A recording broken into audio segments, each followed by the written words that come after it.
Hi, I'm Ken Bock, and I was president of Temple Adat Elohim from 2005 to 2007.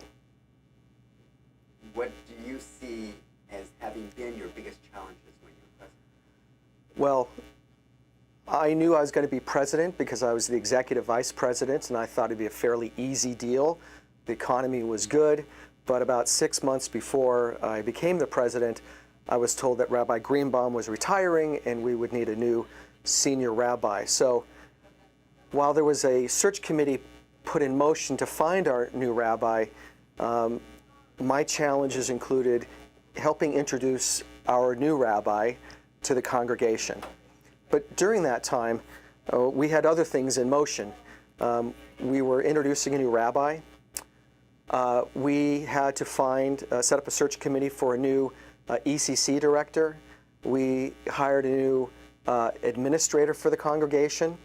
The catering contract was up at that time, and that was really a pain. And then our cantor.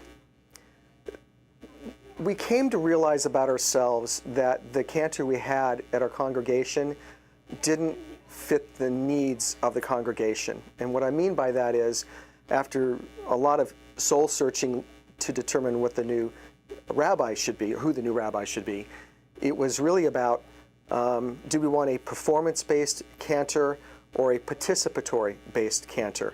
And we decided we were looking for someone who was participatory, and that the cantor we had was performance.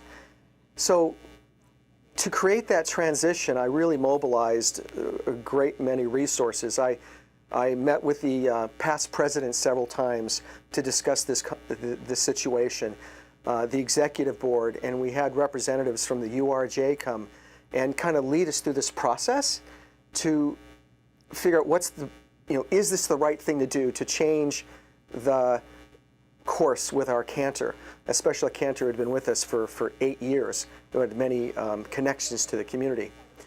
And at the end of the day, it was decided, yeah, we did need to make that change, and it was going to be painful. In that process, I learned a lot about myself and the strength of this community.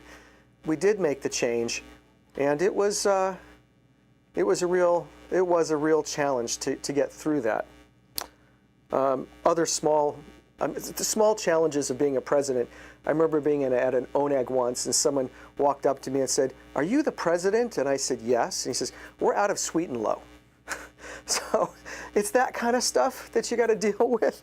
And I remember another tough thing that was a challenge, and that was asking a board member to step down so that I can put someone else in their place because they would do a better job.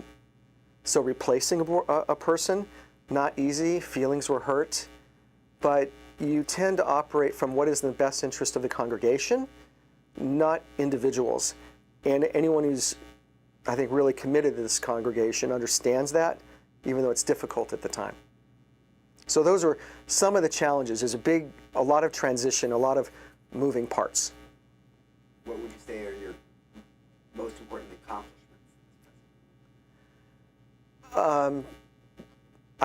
We had some great accomplishments, and one of them I really am proud of is when we knew we were going to make a transition with the cantor, one of the things I did was call Cantor Shuker at his current congregation, and I already knew him, but I reintroduced myself, and I said, "Have you signed a contract with your current congregation?" He said, "No, I'm just about to. We're going to do that tomorrow."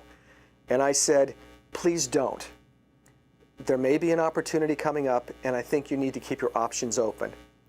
And actually, there wasn't a phone call. I called him, and I met him for lunch at Mimi's in Thousand Oaks, and we had that conversation.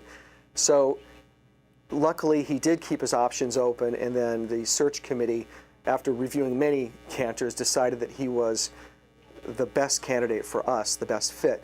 So that was a great accomplishment during my presidency. Other things we looked at is during my presidency, we established the endowment fund, the general endowment fund for the congregation, and also the library endowment fund for the congregation. I still believe that it's through endowment we'll be able to support this congregation through thin times, and lean times, and good times. I gotta say, I actually had fun doing the appeals. At High Holidays, it was actually a challenge, and I enjoyed it. It was, I don't have the fear of talking before people, but I want to say the right thing, and it was actually quite an interesting and fun experience for me. So those were some of my accomplishments that stand out in my mind. So on a personal level, you enjoyed doing those appeals. What else did you get out of the presidency? Well, certainly the relationships. You get to know so many people, and they get to know you. Even though I haven't been president for a number of years, people still know me. It's like a Cheers bar, Ken! and I appreciate that, and I have a better appreciation for Judaism. I learned a lot more about my Judaism. So that was significant for me in a personal way. I became a stronger person. When you're dealing with this many different constituencies, brotherhood, sisterhood, the preschool parents, and the seniors, you become a stronger person. Maybe not as reactionary, more thoughtful. It sharpens you as a human being. So I got a lot out of it in that way. And I got a shiny gavel that's in my office. What advice would you have for future presidents? Try to surround yourself with good people. No one just becomes a president, it's a process. So you really want to recruit. I recruited great people so that when I was president, the people around me supported me and supported the mission. So surround yourself with great people. Recruit beforehand. It's not an accident, that you have a good administration. And if your board's not good, you're not going to be good. So it's important. Prepare for your meetings. Don't be surprised by what comes up. Surprises are not good. So make sure everyone's on board with that. Be patient. Don't read your email after 9 p.m. because there's not much you can do about it after that.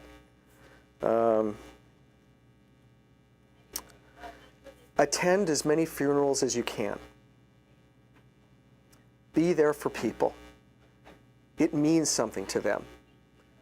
When someone says, oh, the president of the temple came to the funeral, it actually is meaningful. So it creates community. It lets people know you care. So my advice are those things, and send cards if you can. If your spouse can do it for you, like mine did, that's even better.